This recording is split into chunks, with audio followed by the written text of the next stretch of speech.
Let's take this discussion of archetypes and put it into a magical context by talking about individuation.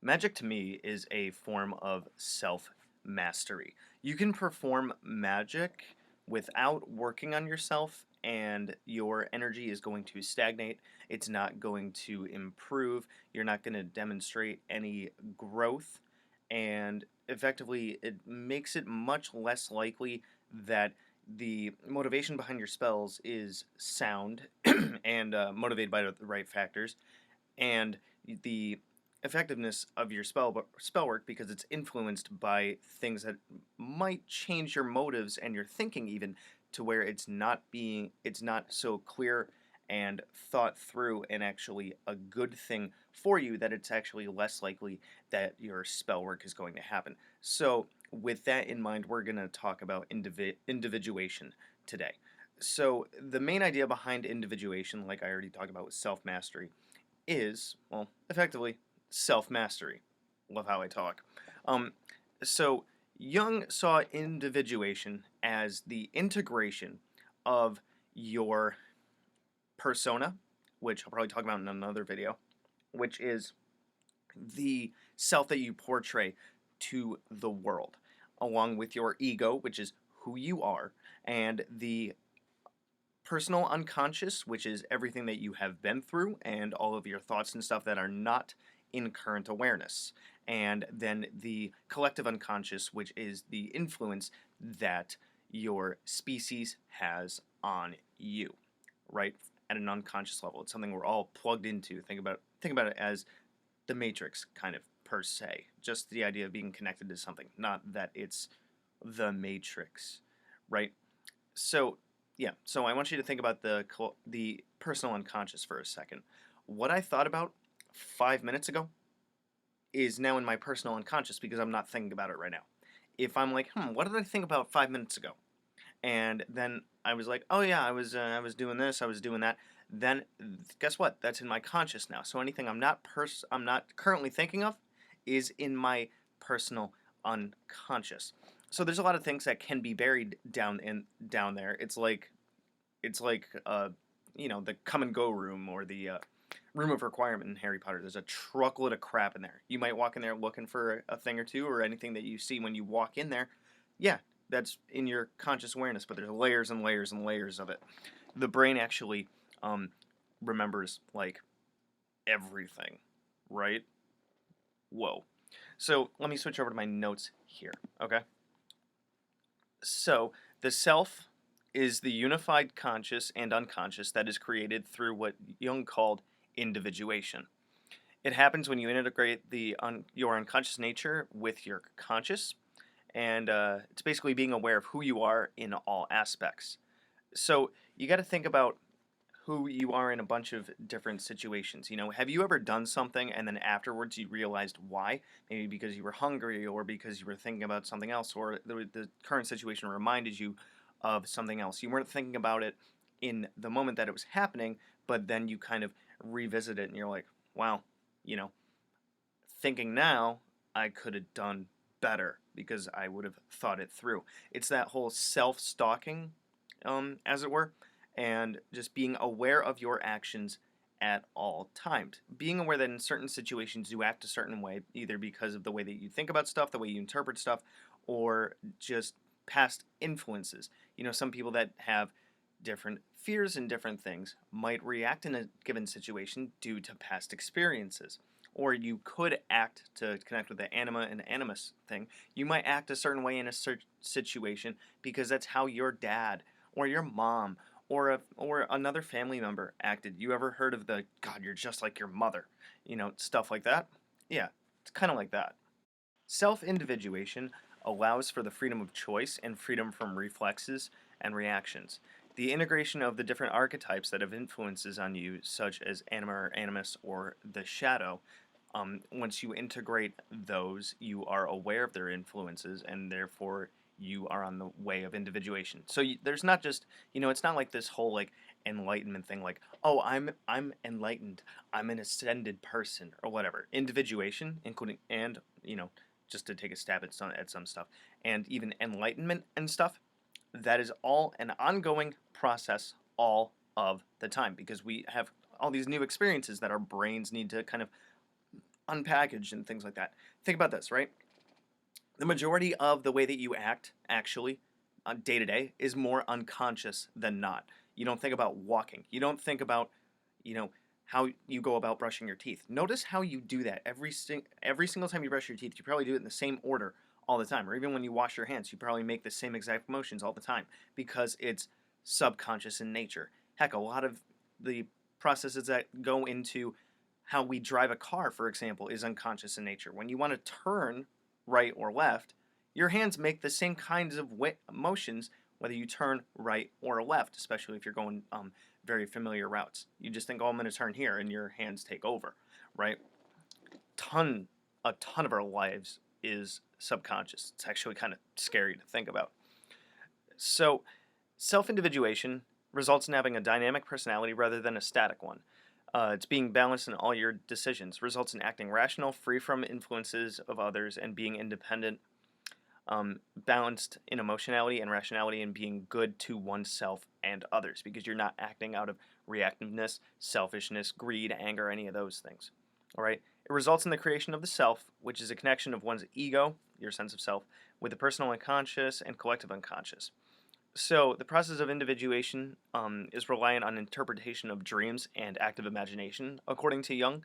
So, your dreams communicate a lot of your unconscious things to you through symbolism, because our brains are association machines with images and sounds and things like that. So, that's why dream interpretation can be very important. So, if you can, either when you wake up, record your dreams, either by just speaking into a recorder thing. Everyone has one on their phones nowadays, right? Or write it down if you have the ability to do so. A word of caution on that is don't buy into, and literally don't buy, dream interpretation journals or books and things like that. Those things are absolute trash, because everyone's associations with different symbols, aside from archetypes and stuff, and it's arguable, whatever, and I'm not going to get into too much wishy-washy stuff, is very, very different. You could have, Steve Irwin, right? He could dream about a spider, and he friggin' loves spiders. I could dream about a spider, and I'm like, Jesus, I hate spiders. Somebody could, have a dream about Rudolph the Red-Nosed Reindeer and the Abominable Snowman, and, oh, it was a nice kid's movie. Frickin' hate the Bumble. So, they used to scare me to death, right? So, your own feelings and attachments to certain images is what you need to pay attention to and focus on with dream symbolism and interpretation, because that's your unconscious trying to say, hey, this is what I'm processing right now, please pay attention to me and unpackage this. So that's what we got to work on. You can go into meditation, do an active meditation, where when a thought comes up, ask why. You get a response, ask why again. You get a response, ask why again. Or if you can, if you can process things in a more visual manner with the visualization and stuff, see what you can do with those images and where they go and how they transform and how they change and stuff like that. Effectively, just process the things that come up in your mind and work through those things. Don't just push everything down. Don't push it down. Don't push negative things away. Process through them. Because if you are, anything that is swept under the rug is bad news. You could have a really, really dusty room, and if you sweep all your dust under the rug, guess what? It ain't clean. The dust is still there. I like analogies. So to kind of make this full circle in taking it from a psychological, talking and concepts to magical talking and concepts, blah. The idea that there are things that kind of steal your energy or make it so spells and things are much more difficult to manifest. I've talked about in my my statement of intent and a lot of other videos on why some spells don't work and things like that, is because your energy is not exactly focused. So if you are working on yourself and you're more and more aware of things, and if you don't do magic impulsively, oh yeah, that's a good one to check out in relation to this video. It's in my general magic playlist. But the idea is that if you want something and you do a spell for it, do you truly want it? You know, are you ready to take on what life would be like in the event that you got what you wanted? Are you doing something out of a reaction or out of anger? Well, to understand all these different things about yourself, go through the process of self-individuation all the time. Somebody shouldn't just be comfortable with, oh, that's how I react. That's just it. People that own their planets, let's say in astrology, of, oh, I just react that way because I have this planet in this sign in this house, blah blah blah blah blah. That stuff.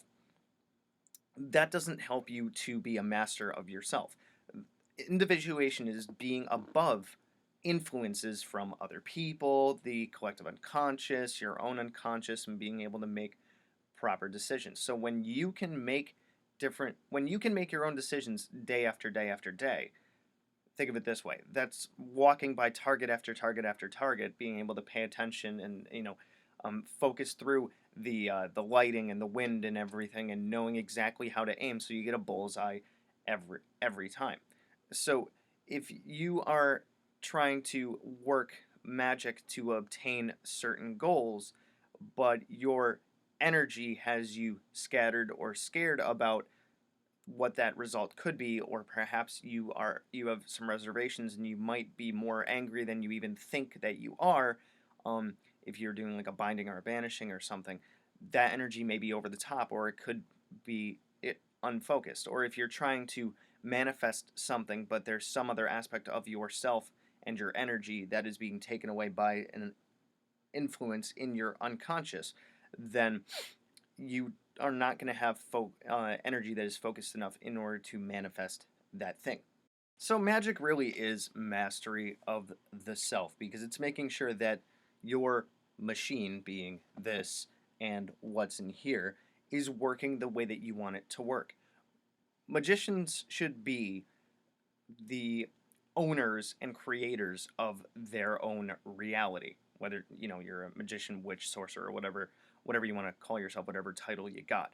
But if we are influenced by things, then we are not creators of our own reality. We are victims to it. So if you are a practitioner of magic, really work on yourself and be self-aware of everything that drives you and everything that influences you, and strive to be a master of it. And that's what self-individuation is all about. So yeah, let me know what you guys think about this in terms of the psychology of it and magic of it and whatnot. And not only in the comments, but you can also connect with me on my Magickology YT Facebook page and the Magickology Facebook group, which you can find through the Magickology YT Facebook page. And you can always email me too. So strive towards self-mastery and individuation, and never quit.